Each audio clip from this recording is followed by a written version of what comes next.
Welcome to Iron Financial. We're the only place on the street that helps you forge a stronger portfolio by cutting through all the market weakness and all the noise. Today, we are putting on our hard hats. We are conducting a full, top-to-bottom structural teardown of the Walt Disney Company. We're going to get in there, we're going to inspect the foundation, check every beam for cracks, and figure out if this corporate fortress is truly built to last, or if it's just a cleverly designed trap for your capital. We are breaking down their Q1 2026 earnings report piece by piece. All right, let's grab our tools. The teardown starts now. All right, let's get right into the raw numbers. And on the surface, this looks absolutely solid. It's almost a textbook case of a great quarter. The headline figures from the Q1 report show a very clear beat. Wall Street was modeling for an adjusted earnings per share of $1.57. Disney comes in and delivers $1.63. Clean beat. Revenue also sailed past expectations, coming in at nearly $26 billion when the forecast was for $25.6 billion. This is strong. It's clean execution. It's a clear beat on the street's estimates. This should have been a victory lap for Bob Iger and the entire management team. Whoa, hold on a second. A victory lap? The market definitely did not get that memo. It didn't just disagree, it took this thing out to the woodshed. The stock got hammered, dropping over 7% on this great news. So let me get this straight. You beat on revenue, you beat on earnings, and your reward is that your stock gets absolutely crushed? This right here, this is the paradox. This is the whole reason we're doing this teardown. So make it make sense. Why is the market punishing what on paper looks like a really strong quarter? That's what we need to figure out. Exactly, that is the central question. So here's our blueprint for solving that very paradox. First, we're going to dive deep into that earnings paradox. Then, we're going to inspect the parks, the very foundation of this company. After that, we analyze the incredible turnaround in streaming. From there, we'll assess the content arsenal, its firepower, and its cost. And then we'll review the new AI blueprint. And finally, after all of that, we will deliver the iron verdict. Let's get to it. Okay, first up in our structural inspection, the experiences segment. Now for years, for decades really, this has been the bedrock of the entire Disney empire. It's the main load-bearing wall that supports everything else they do. If this foundation isn't absolutely solid, well, the whole structure is at risk. So let's get in there and examine the evidence. And the very first piece of evidence is a monster. For the first time in its entire history, the experiences segment pulled in over $10 billion in revenue in a single quarter. Think about that number, $10 billion. It's absolutely monumental. What this tells us is that despite all the talk of economic headwinds, despite all the concerns about consumer spending, people are still flocking to Disney's parks, they're still getting on those cruise ships, and they are still paying top dollar to be there. This is the core engine of the company, and a number like this tells us it is firing on all cylinders. And listen, this isn't just empty calorie revenue either. That strength, that $10 billion, is flowing directly down to the bottom line where it counts. The domestic parks and experiences division saw its operating income grow by a very, very healthy 8%. This tells us they aren't just selling more tickets and churros. They are managing their costs effectively and generating high-margin, highly profitable growth. That right there points to a well-oiled machine. It's exactly the kind of fundamental strength that should give any investor confidence in the core of this business. The strength isn't just in the rearview mirror either. When we look ahead, management reported on the call that full-year bookings for Walt Disney World are up 5%. Now, this is a crucial forward-looking indicator. It's a peek into the future. It suggests that the demand pipeline remains incredibly robust and that the momentum from this record-breaking quarter has a really good chance of continuing throughout the rest of the fiscal year. They even specifically noted that this growth is weighted more toward the second half of the year, which signals real confidence in their runway. Wait. Let's pump the brakes right there. We gotta look inside these numbers, because if you do, they tell a very, very different story. Domestic attendance was only up 1%. That's basically flat. The real heavy lifting here is being done by a 4% increase in per capita spending. For everyone at home, that's just the average amount each guest spends in the park. So this isn't some incredible story of surging demand. It's a story of price hikes. They are squeezing more and more money out of fewer new visitors.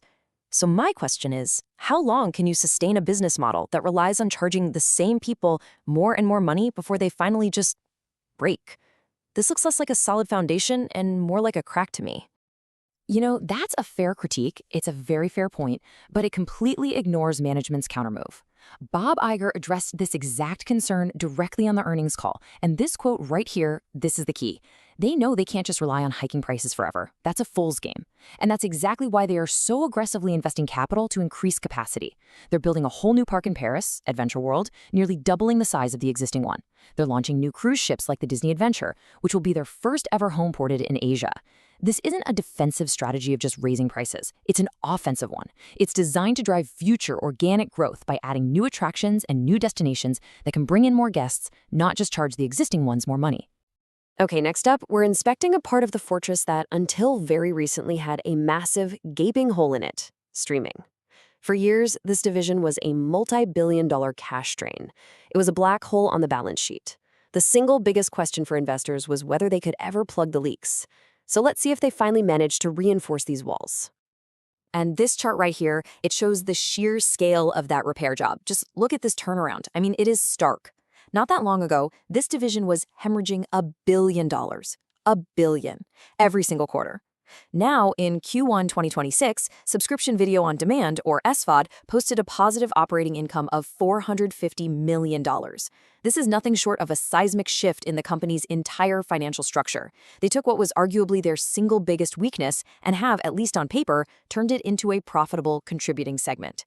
This is the result of a massive, multi-year effort to finally fix the broken economics of the streaming business. Okay, but how? How did they do it?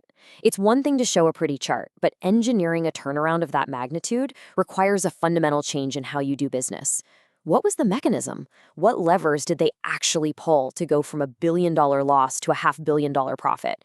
Because if it was just some one-time accounting trick, or they just ruthlessly cut costs in a way that hurts the product, then it's not sustainable, it's not real. The crucial point is to understand the strategy behind these numbers, and a huge part of that strategy revolves around this one word: churn. Exactly right. And this slide lays out that entire strategic shift. You see, the old model, the one that led to those massive losses, was what we call subscriber growth at all costs. They were just burning cash on marketing to chase new signups, even if those users watched one show and then canceled a month later. The new model is all about profitable engagement. Instead of just chasing subs, they're focused on keeping the ones they already have. They achieve this through strategic bundling, getting users to sign up for the Disney+, Hulu, and ESPN package. Iger himself confirmed on the call that bundled subscribers have significantly lower churn rates. They're also moving towards a unified app experience, making the services stickier and a whole lot harder to leave. It's a fundamental shift from quantity to quality, and it's precisely what plugged that massive financial leak.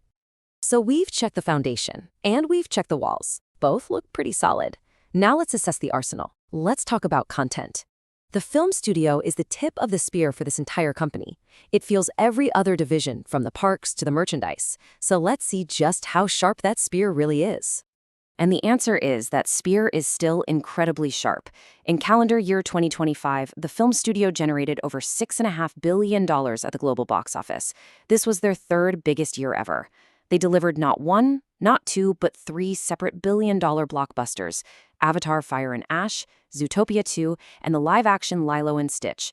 Zootopia 2 alone grossed over $1.7 billion, becoming the highest-grossing animated film of all time. This is proof. It demonstrates that their core IP is still an absolutely dominant global force, capable of producing these massive, culture-defining hits that fuel the entire Disney ecosystem. But that kind of firepower, well, it comes at a staggering cost. The company is projecting a $24 billion content spend for fiscal year 2026. Just let that number sink in for a second. $24 billion. And look at how it's split. $12 billion for entertainment, that's your movies and shows, and another $12 billion just for sports rights. So while the billion-dollar hits are impressive, you absolutely have to ask about the return on investment for this colossal expenditure. This is an immense amount of capital to deploy, year in and year out, just to keep the arsenal stocked. The question for any investor is simple. Is every single one of those billions generating a sufficient return? And that right there is the heart of the bear case on Disney's content strategy. It's not just the sheer amount of money, it's how that money is being spent. We pulled this comment from a discussion board on Reddit because it just perfectly captures the market's skepticism. The criticism is that this massive budget isn't being used for innovation or for creating the next generation of beloved IP. Instead, it feels like a defensive strategy, retreating to endless sequels and remakes of familiar properties like Toy Story 5 and a live-action Moana. It feels like they are spending billions just to tread water, not to break any new ground. It's a strategy that feels safe, sure, but it also feels uninspired and potentially incredibly inefficient with shareholder capital. All right, finally, let's inspect the blueprints for a brand new wing of the fortress, the AI strategy. Is this a legitimate plan for future growth? Is this a new, heavy-hitting part of the business? Or is it just hype? Is it just a shiny new thing designed to distract everyone from the core problems? So let's break down the mechanics of this deal with OpenAI. It's a 3-year licensing agreement. Pretty straightforward. OpenAI gets to use about 250 of Disney's characters to train its Sora model for generating these short, 30-second videos. Now, crucially, Disney gets paid for this license. Then, Disney gets the right to curate these AI-generated videos and feature them on Disney+. As Iger explained it, the ultimate goal is to jumpstart short-form video on their platform to compete with the likes of YouTube and TikTok, and then eventually to give their own subscribers the tools to create their own Disney content. From a structural standpoint, it's a relatively low-risk, capital-light way to experiment with generative AI and potentially boost engagement on their streaming platform. And, that all sounds very modern, very innovative, very Silicon Valley. But is it a real business strategy, or is it just a shiny object? I mean, let's be real. We're talking about a $24 billion content spend and slowing attendance growth in the parks. Are 30-second AI-generated clips of Mickey Mouse really going to move the needle for a company of this size? Or is this a classic case of a legacy company trying to sprinkle some AI magic dust on their investor presentation to distract from the fundamental, incredibly capital-intensive challenges they face in their core businesses? That's the skeptical view for sure, but Iger did lay out a much broader strategic vision for AI that goes way beyond just some short-form videos. He framed it with these 3 pillars. First, as a tool for creativity, something to help their artists and their storytellers do their jobs better. Second, for productivity, finding efficiencies in their massive global operations. And third, for connectivity, using AI to build a more direct and personalized relationship with consumers. So when you look at it through that lens, the Sora deal isn't just some standalone gimmick. It's actually the first public step in a much larger, much more integrated strategy to weave AI into every single facet of the business, from the studio to the parks to the streaming service. All right. The inspection is complete. We've gone through the whole fortress. We've seen the strengths. We've seen the weaknesses. Now it's time to weigh all the evidence and deliver the iron verdict. Is Disney an opportunity for your portfolio, or is it a trap? Okay, let's put it all on the scales. On the strength side, the foundation is solid rock. The experiences segment is an absolute profit-generating machine breaking records left and right. But, and it's a big but, those profits are built on the back of aggressive price hikes, not a surge of new visitors. And that staggering $24 billion annual content spend is just a massive question mark on capital efficiency. Fair point. But you cannot ignore the streaming turnaround. They took a massive structural weakness and turned it into a profitable division. Their global IP is still completely unrivaled. And yet, the market itself is screaming negative sentiment with that stock drop. Even management is flagging headwinds on international visitation coming into the parks. It's a perfectly balanced scale at best. So, what is the iron verdict? Disney is a fortress under renovation. The foundation in the parks is strong, no doubt, and the once crumbling streaming wall has been successfully repaired and heavily reinforced. The problem, and the real reason the market is so spooked, is the astronomical cost of all the new construction. That $24 billion annual content spend is a massive capital outlay, and the multi-billion-dollar investments needed for park expansions are necessary but incredibly expensive. Management is doing the right things to secure future growth, but the price tag is simply enormous, and the return on all that invested capital is not yet guaranteed. This leaves us with the final question for your portfolio. Are you willing to bet on the contractor during a very expensive and very risky renovation? That's the decision the market is wrestling with right now. Thank you for joining us at Iron Financial.